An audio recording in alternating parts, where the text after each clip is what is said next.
Never Alone is a game about Alaskan culture. It was developed alongside natives and even an Alaskan tribal council to help emulate the environments and folklore of Alaska. Never Alone tries to give the player an appreciation for Alaskan culture through the design of the characters and levels. So if you're playing single player, you can swap back and forth between two characters, an Alaskan girl and her pet fox. The fox plays very differently. He's more agile, he can climb up walls, jump higher, and run faster.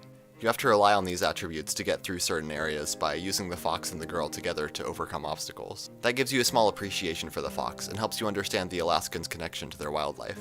The game has unlockables called cultural insights scattered throughout the levels. They're kind of like mini documentaries that feature people who grew up in Alaska talking about their experiences in life there. They're usually directly related to something that happens in the game. However, instead of watching one of these videos and then playing the corresponding level once you understand it, you actually have to play the level first. Cultural insights unlock partway through the level they're connected to, which lets you experience that piece of their culture before it directly tells you about it. It gives a sense of mystery to what exactly is going on before it explains it. It's a good example of the saying, show, don't tell. For example, in one level, the iceberg you're standing on breaks off from the mainland and starts drifting off. After you're safe, you unlock a video about someone who actually experienced that when he was a kid. An iceberg broke away from shore, and he was stranded for several hours. And this is actually a real problem in places like Alaska with lots of ice.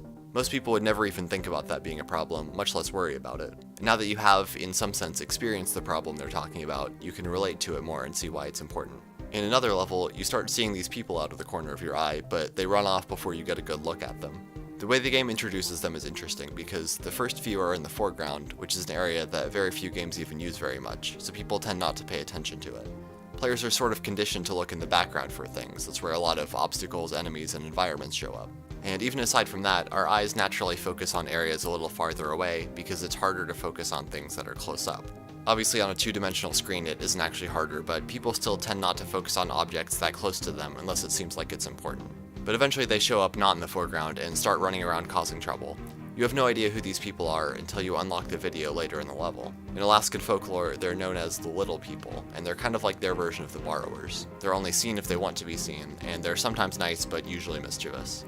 Some Alaskans even claim to have actually seen these people. They're a part of the culture all across Alaska, and Never Alone helps give a sense of their personality and how the natives perceive them. Things like that help give a glimpse into the lives of the people who grew up in Alaska.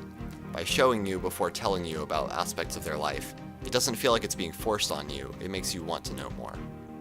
If you like this video, don't forget to subscribe, and thank you for watching this episode of Breakdown.